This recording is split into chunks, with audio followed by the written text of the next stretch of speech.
Hello and welcome back to the How the Race Was Won podcast. I'm Dane Cash, and with me as ever this week is bike racing analyst extraordinaire Cosmo Catalano. Cosmo, how are you? I've been watching bike racing for like 8 hours today.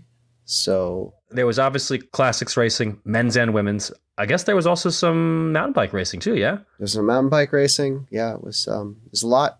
It's very spread out through the day. So well, the people have to know how the races were won, so I appreciate you watching the races so that you can tell them. We have multiple Ardennes classics that have happened since we last podcasted. I don't actually know what the past tense of that word is. So we could talk a little bit about Flèche, a little mini HTRWW on that one. We'll do a little bit more on Liège, even though there's only so much to say on the men's side. On both accounts, there was some pretty interesting racing on the women's side. Yeah. And we'll have a little bit of that, and we'll leave most of that to Abby and company on Wheel Talk. We'll do a couple of questions from our members, and then we'll look ahead to what's next. Before we get into any of that, got to thank our members, the people who support us, who make this podcast possible, who make placeholders, Wheel Talk, Geek Warning, Performance Process. If you're not a member, head on over to escapecollective.com/join and sign up and become a member. What about the tangents? You guys can get the new.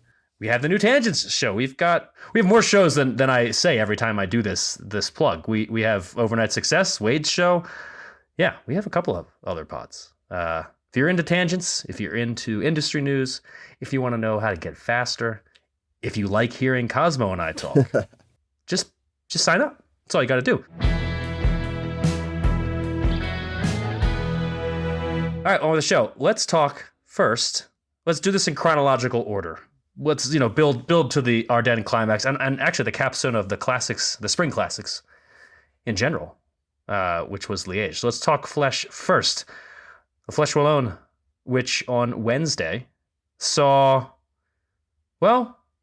some interesting action in the form of the weather. It started off fine. Had a huge impact on the race. Started off fine. Yeah. It was gorgeous in the beginning of the race. Yeah. That changed. What's the headline from the men's Flèche Wallonne? What is the over-under on the Tour Down Under winner going over the top first at the Murdehui for the fourth time? I don't think I really saw Stevie Williams as not even an outsider. I gotta say, he overperformed my expectations. You and the other 20 guys in the lead group there. It was like we kind of suggested in the intro. The race took a real left turn as the weather got real bad. What was that? Probably 100K, 120K. At about 60K to go, Soren Kragh Andersen from Alpecin took off, and everyone was like, "Cool, have fun with that, bro." Ben Healy, who's become kind of a classics fixture, kind of honestly from the Hilly Classics through like the Giro, he is just constantly trying to do stuff. He tried to do stuff, didn't really work. I think it was Kragh Andersen had about a minute. Then things kind of changed over the penultimate passage of the Mur. We saw Uno X start leading out. I don't know what their plan was, but they're doing a ton of work. Stevie Williams did get clear in a group about 20 going over the Mur that time. They didn't get very far. When he was caught, a bunch of people in that group sat up and took off their rain jackets. And when he took off his rain jacket, he had another rain jacket underneath it, which he may have been the warmest person out there on the day. And yeah, they brought Kragh Andersen back on the Côte de Frais. Don't know how to pronounce that, but it's the next to last climb. Seems pretty good. Yeah. Okay. Cool. The face you made when you said that seemed like it was right. It was like the right face. I had the French face with the okay. It looked good to me. Yeah. They Visma Lisa Bike joined in the chase as well. We had the usual kind of run into the Murdehui with not necessarily the top names, but there was a Cosmo was there, Tige Benoit, Carapaz, Tom Skoinch was up front. There was actually like a lot of jockeying for position. There was a real elbow battle between Johannesson from Uno X and Carapaz, and they kind of sorted it out and moved out of the way and left this big lane right up the inside of the climb, right as a steep section ended, and Steve Williams just jumped. And it was one of those moves where as soon as people realized he was going, he had 2 bike lengths. And I think it was like 300, a little inside of 300 meters, a little outside of 250, which is a long way on the Murray. That's a long way to go. Yeah. There were a number, like it's one of the, you see the attack, like that's a serious attack. He's got this. And then you're like, wait, no, there are at least 2 other periods on this remaining in the race where he could just completely explode. He didn't. He held it off. He got the person who came in second from Arkea, whose name escapes me right now, made it close. Kevin Bacalin. Did I say that correctly? I have no idea. He got it down to about a bike length before the line, because the Murph flattens out at the very end, so you can make up ground there. But yeah, just really one of those confluences of perfect timing. The group not being really ready for it, the situation, the bodies on the road kind of parted and opened up for him, and he took full advantage. And I will also note that as soon as he was across the line, he was in a branded Israel Premier Tech parka. On a day like this, where it's so cold and so brutal, like managing your body, managing yourself against the elements is critical. And I think he and probably his team did that better than anyone else. He's a great rider. He's won Tour Down Under, which is, a world tour race, at least nominally. And, but I don't think anybody saw him doing what he did today. And I think a lot of that was he just handled the weather, and his support crew handled the weather better than everyone else. Better than the remaining, 38 finishers? It was a pretty small thin number of riders. 44, I think, is your final number of finishers, which didn't include a bunch of the potential. I mean, Tom Pidcock wasn't there. Among the big names that you might have expected to contest the finish. That helped. Stevie Williams survived the weather, and they didn't. Well, they survived, but they didn't stay in the race. And I agree. When you saw him go, the turn of speed he put on, I'm like, wow, he's got this. And then just like you said, it was like, wait, there's a long way to go, and it's Stevie Williams. It's not Tadej Pogacar. There's no way he makes it, and he did. So he looked great, and I mean, he was that imperious. Group, the group had serious riders in it, right? Like it wasn't like all the top names dropped out or whatever. It was like, that's true. Yep. I didn't expect it to happen either, but like it wasn't like, oh wow, this is a less meaningful Flèche Wallonne because of the field he competed against. Like, and I don't like that mindset, and I think it's worth talking about a start list, and I plan to do that with Liège, but I don't think it takes anything away, especially in this case where those guys started the race. Like a lot of the not Pogacar, it should be said, but the Pidcocks, they did start the race. They just didn't finish it. Ben Healy was there in the group at the end, and he was really nowhere in the mix at the end of that race when you might have expected him to be. So yeah, you just got to give your credit to Stevie Williams.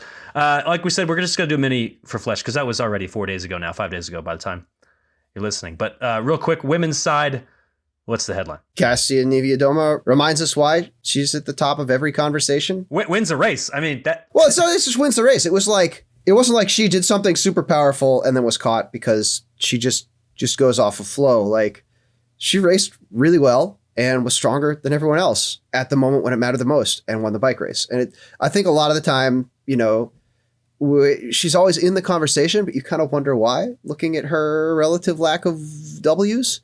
And this is why. Like when it comes together for her, when she gets everything dialed and executes, she is not very stoppable. So yeah, she put it all together, and it worked out. All right, let's throw to a quick break before we talk Liège.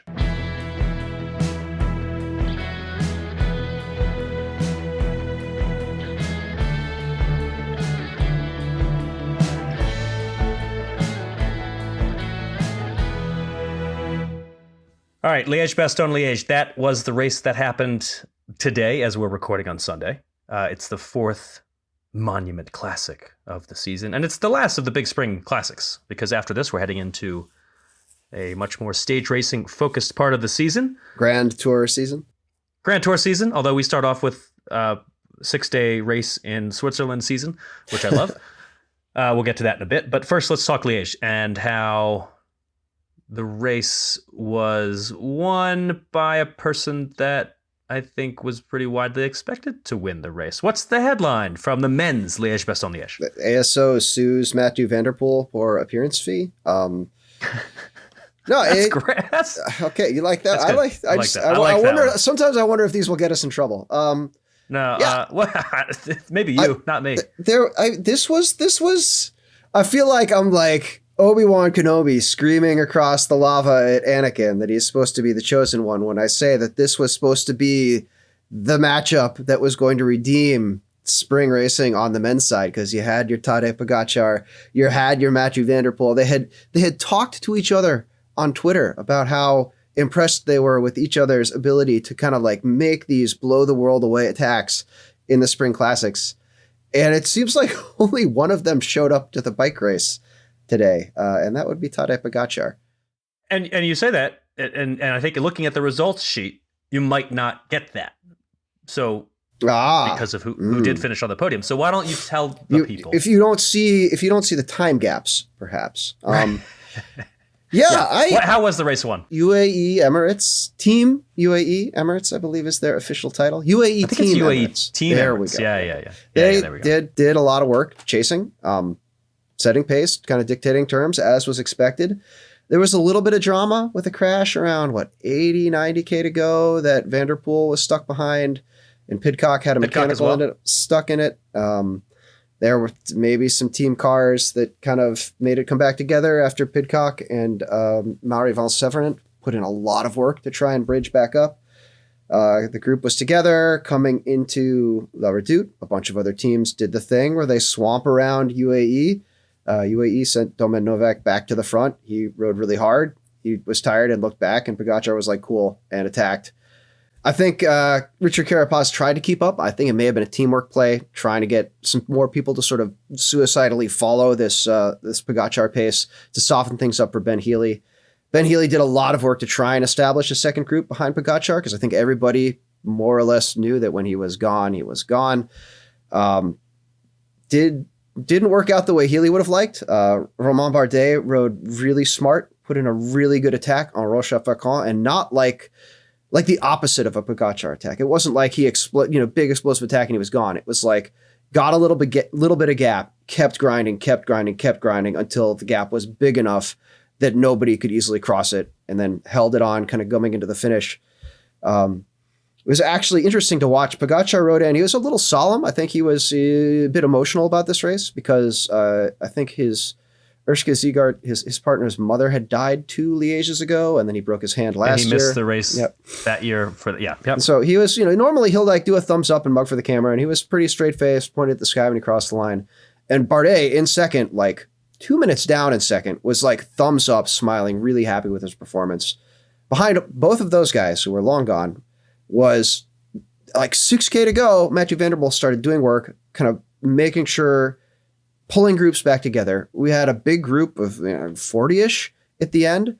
300 meters to go. Van der Poel just like rides to the front, rides on the front, then accelerates. No lead out, nothing like that. Bunch of other people on the front of the group like also try to accelerate.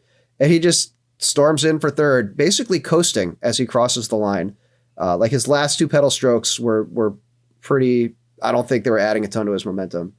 So clearly strong, takes the podium on a race that doesn't really suit him profile-wise, but didn't do a lot of work. Like he could have done a lot more work, and he just did not today. And I don't know if that's fatigue, if that's just playing it safe, if there's some other thing going on. But so I think it's everything that happened over the course of the final 45 minutes. I mean, everybody's wondering as we're watching Tadej Pogačar just kind of roll away. What can anyone else do? And I want to have an answer to that because it makes it more interesting if there is an answer to that. It's boring if we sit here and say like, oh, there's nothing else anybody could have done. Tactics didn't matter. But I think in this case, I actually do think that Tadej Pogačar was gonna be gone, and I think that is the case despite him not having a huge gap when he went over La Redoute. It was not that big at first. And I still don't think anybody, well, either way, I still don't think that Van der Poel is the kind of rider who's able to get over these climbs well enough, as good as he is. That I don't know that if he could have done ever anything. tried, we would know, but he never seems to, right? Like he's just, if it's not going to be a walk away win for him, it almost feels like he doesn't want to bother anymore, which is a shame because he used to be a guy who would take the shot and do these like crazy attacks, not crazy attacks, but like really low percentage, long distance efforts where he would just put all the power he could into it. And maybe it would work out and maybe it wouldn't. And now he seems much more calculating about that. And, great. Yay for bike racing tactics, but also it's the end of your spring campaign, man. Like, what are you saving up for? The Giro for Ramondi. Like it's just see what happens, And the thing is, there were enough people. I think there's more of a question here than there was at Strada, where you had such an irregular road that it's really hard to work as a group. And granted, La Redoute's a big steep climb. There are other big steep climbs later in the race. It's hard to work as a group there too. But between those steep climbs, it is a lot easier to work as a group. And we saw a little bit in the women's race how even with the hilly parkour, there is an exhaustion factor and a beat upness factor in long races where you see people performing in ways that you wouldn't necessarily expect. Based on their physique and their riding strengths and on the profile here. And just, what I like about bike racing is when people just, go for it. And it's great to see Pogačar go for it. And it's not great to see his big build rival in this race not go for it in response. I think you did. You make a great point. It would have been easier to potentially chase him back. Not easy. And not necessarily going to happen. Yeah. Just easier than Strada. And worth trying, right? Like worth trying. And we didn't really see that from anyone in terms of a coordinated chase. What we generally saw were riders trying to bridge. We saw EF, they were the only team for a little bit that actually had, I think EF and also maybe Decathlon had like 2 riders, but they were the only ones that even had that. So there weren't, the composition of the chasing groups were not such that you were going to get much cooperation. Mm-hmm. The 2 teams that did have, more than one rider, I'm mostly thinking of EF, they didn't say we're going to put one guy on the front and try to pin it back and just try to chase Pogačar. And I don't know that would have worked. I don't think it would have worked, but I do think it's maybe the only thing that might have happened to make it any different, because trying to bridge, you're not going to bridge to Pogačar by yourself. He's Tadej Pogačar. Even I think Ben Healy's great. I don't think he's catching Pogačar by himself. I don't think it was Ben Healy's intent to catch Pogačar by himself. I think it was Ben Healy's intent to be like, all right, clowns, this is how hard I want to ride. Like, who's coming with me? Who else wants to not fool around and fight for whatever collection of weird crap happens between now and the finish? Why don't we get in front of it? Why don't we get clear? Why don't we make ourselves a gap and then figure out how the rest of the race is going to go? And not a lot of other people wanted to do that. And as you pointed out in your video, Bardet then just used that as a springboard for his own. It worked well for Bardet. And credit to Bardet. But also Bardet did not come into it. Was not Pogačar versus Bardet. That was not the title billing here, right? He hasn't had a historic season after another historic season last year.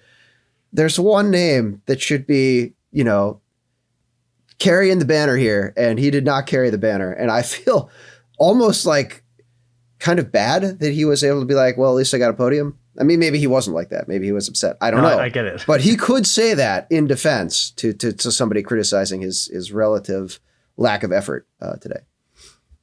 Lack of hustle. Let's say hustle. Because he still had to work hard, but hustle was what he really lacked. Hustled in the last 300 meters. I mean, that was super impressive. That was like... It was, but no, I totally agree with everything you're saying. In terms of his performance, I think most previews that I read and the one that I wrote tried to walk a fine line between not bumming people out that this was so likely to be a Pogačar win, while also being honest that this profile is not nearly as suitable for Van der Poel as a Roubaix. That said, he didn't really, as you say, he didn't put in the attempt that we would have wanted to see. He was caught behind that crash. I think that hurt his team's numbers. Ditto for Tom Pidcock. They had to use a lot of their energy to help pull them back.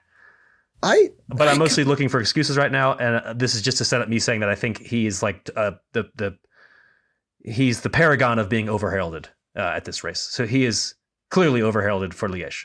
Before Pidcock attempted his bridge, you had like 3 Ineos dudes in that second group crushing themselves on the front, just wringing it all out to get him a boost to go off the front. And I don't think we ever saw that with Alpecin. I think the most we saw of Alpecin was leading into La Redoute, and then they didn't do it. They didn't do anything. Like, yeah, Van der Poel was like 12th wheel. Van der Poel was a little farther back when Pogacar went. He was which is something he was in touch, but he wasn't like in a place where you'd be if you had any plans of even like just Van Aerting it and just riding it at your threshold and ignoring everyone else as you went up the climb.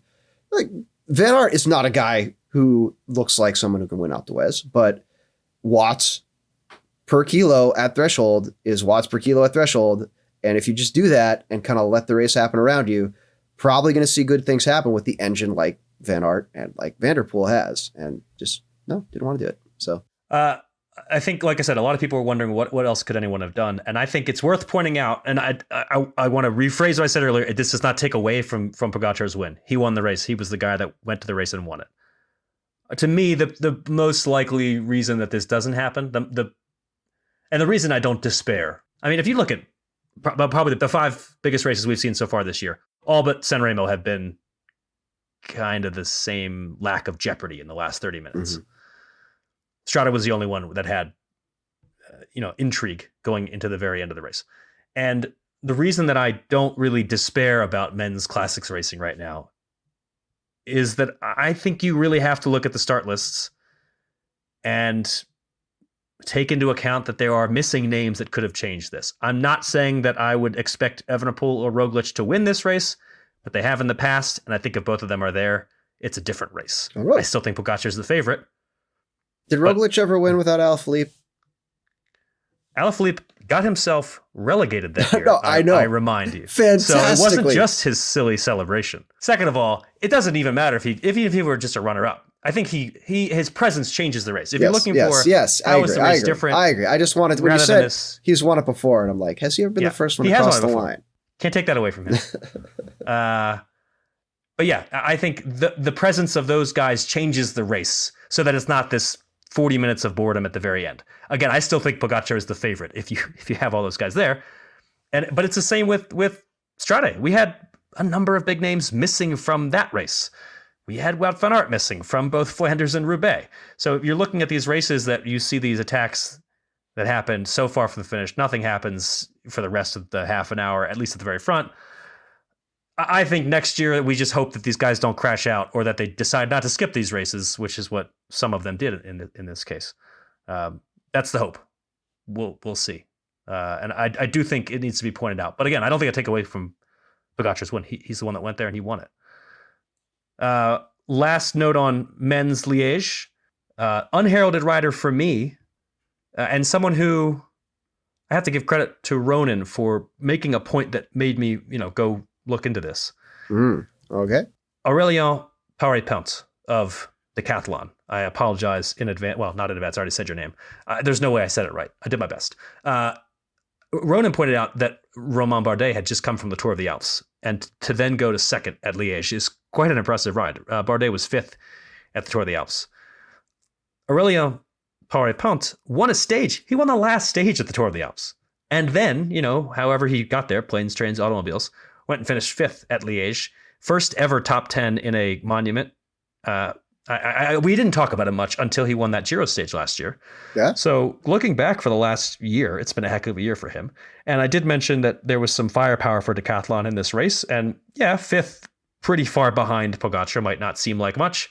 But for a guy who, until relatively recently, we didn't talk about that often, to go finish, to win a stage at the Tour of the Alps and then almost immediately deliver the best finish for Decathlon on the day. Hats off to Aurélien Paré-Pont. I think you deserve unheralded status for the day. Also, nice job, Romain Bardet, for finishing 5th at the Alps and finishing 2nd. So that's to sort of counterbalance the overheralding of Mathieu van der Poel. It's a good pick.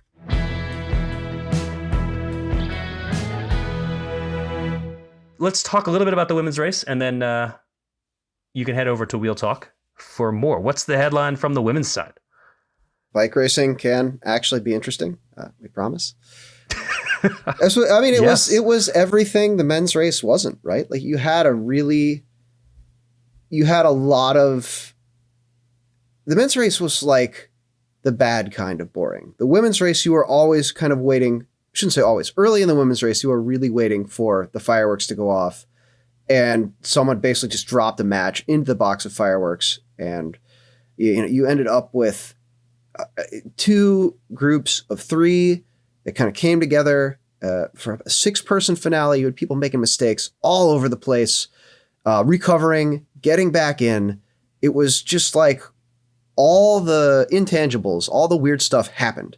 And to see people still execute and race bikes through all that was extremely fun and satisfying and kind of unpredictable when it came down to the finale. Yeah, first Aussie winner in quite a while. I think since Garen's won the men's race. I think it also showed how the route, the finale, can be actually quite great if you don't have one rider being so far above the field. And I actually think on the women's side, I kind of expected Demi Vollering to be that rider, especially with her team, and they were not. They were not that far above the field, obviously, because that's what we know would happen. For more, check out Wheel Talk. Abby and company will have plenty to talk about after a busy week of Ardennes racing, where I think in both accounts, I think with Kasia Nui-Doma and with Grace Brown, you had some pretty cool winners and unexpected winners that made it quite worth the while to watch those finales. Let's take a break.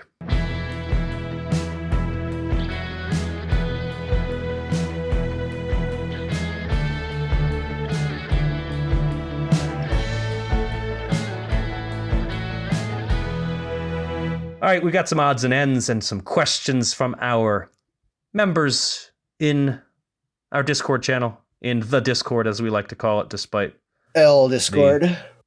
The dislike of that term from our guy Jace. The Discord.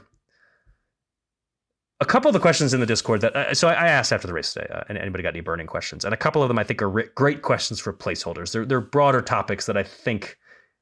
I know because I've talked to him. Kaylee will want to get into on placeholders, but some of them I think we can dive into a little bit.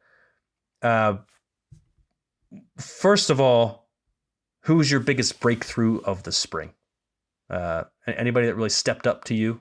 I'd have to say Lawrence Pithy, I think, from Groupama FDG.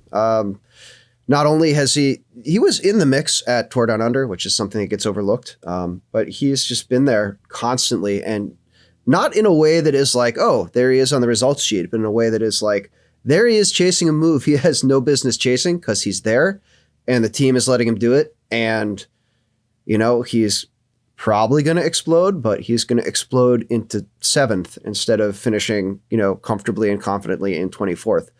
And it's not often a common development pattern. So I like to see, because what is he, 21? Like, I like to see somebody in those groups taking hard shots early.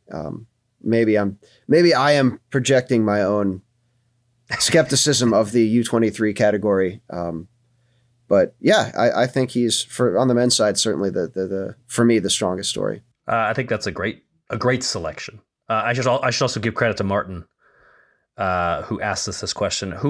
Martin, also we've talked about on the placeholders a little bit because he sent us I think he sent us a limerick, a great limerick, actually.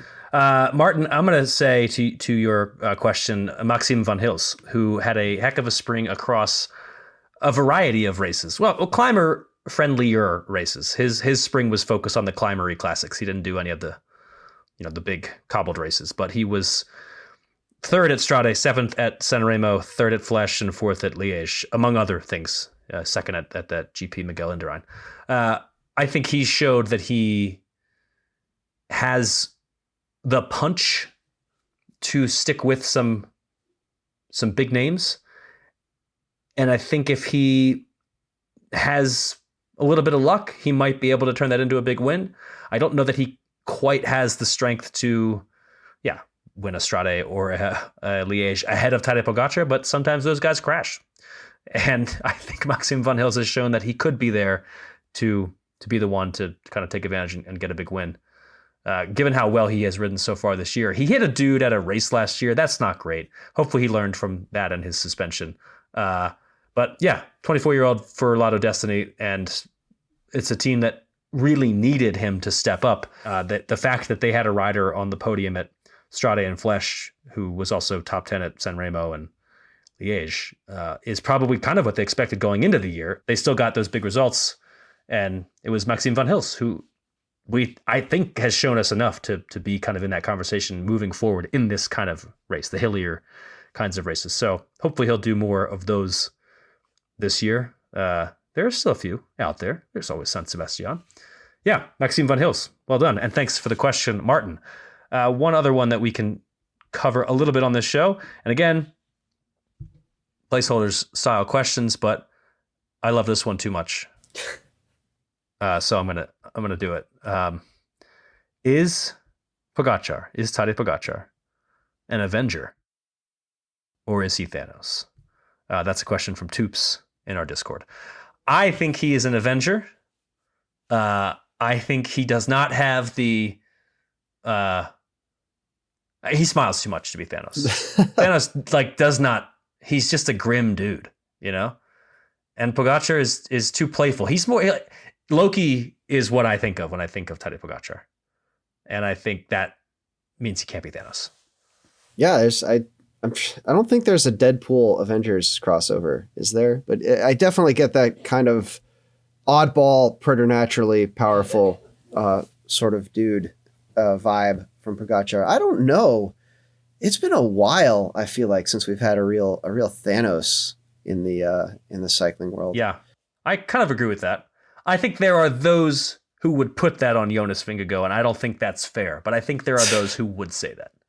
I mean, it's certainly, you know, if you want the kind of overarching plot line of this, the dude trying to bend the world to his whim for ostensibly altruistic but ultimately selfish purposes, you kind of have that with the Visma guy and his plans to change stuff around, Super League or whatever the. Are you talking Richard Pluga? Yeah. He's, I mean, because you can't. Obviously, Richard Pluga can't compete in the bikes, but he's got Jonas Vingegaard is the reason. Well, and Wout van Aert, but Jonas Vingegaard is the reason they're and Sepp Kuss. How dare you forget our? Yeah, okay, but I'm just saying, like the no, I got you. You watch Tour de France Unchained. They're not talking about Sepp Kuss, although they should be. But they should be this year. They might be. Yeah, that's the way things are going. Who knows? All right, love that question. Thank you, Toops.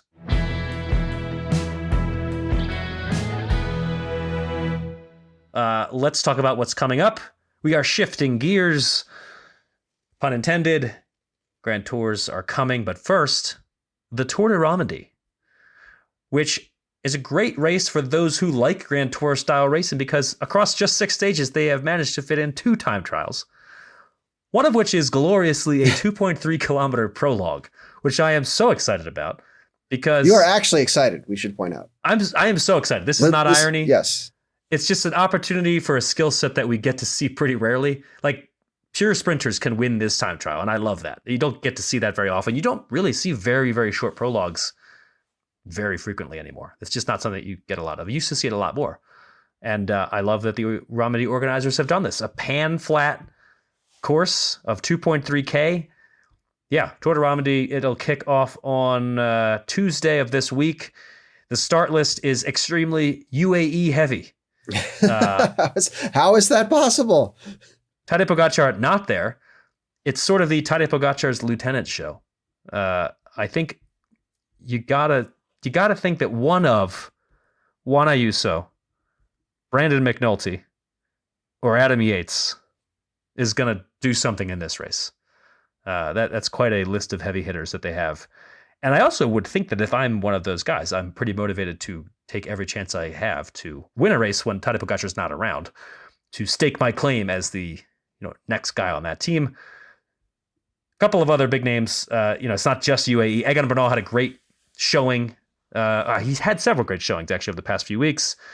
Jai Hindley, Alexander Vlasov, Richard Carapaz, Enric Mas. yeah, I think it's going to be the UAE show. I'm hopeful that it will not be, and that Egan Bernal will continue to give us his comeback, but we'll see. That's coming up here this week. We'll talk about that on the next show. The Giro d'Italia also just around the corner, which is extremely exciting. There is also, I should say, we're not going to focus too much on it because I don't really think there's that much interest, but I'll point out that there is another World Tour race. Eschborn Frankfurt's coming up. We'll talk a little bit about it at some point. That's coming up as well. Women's side, very exciting. First Grand Tour of the year coming up. The Vuelta awaits. Starts a week from Grand Tour. As grand as the women are allowed in the present state. In Bike Grid, for those who play, the women's Vuelta, Giro, and Tour are all classified as Grand Tours, and that's how I'm going to talk about them because I'm trying to promote this game. That's coming up. That's a week from when we're recording, which is exciting. So, lots of stage racing to come. Lots to look forward to. That's all we got for now. Hope you enjoyed the show. We'll see you next week. I'm Dane Cash, and who are you? What was this? I'm Cosmo Catalano. That was the How the Race Was Won podcast.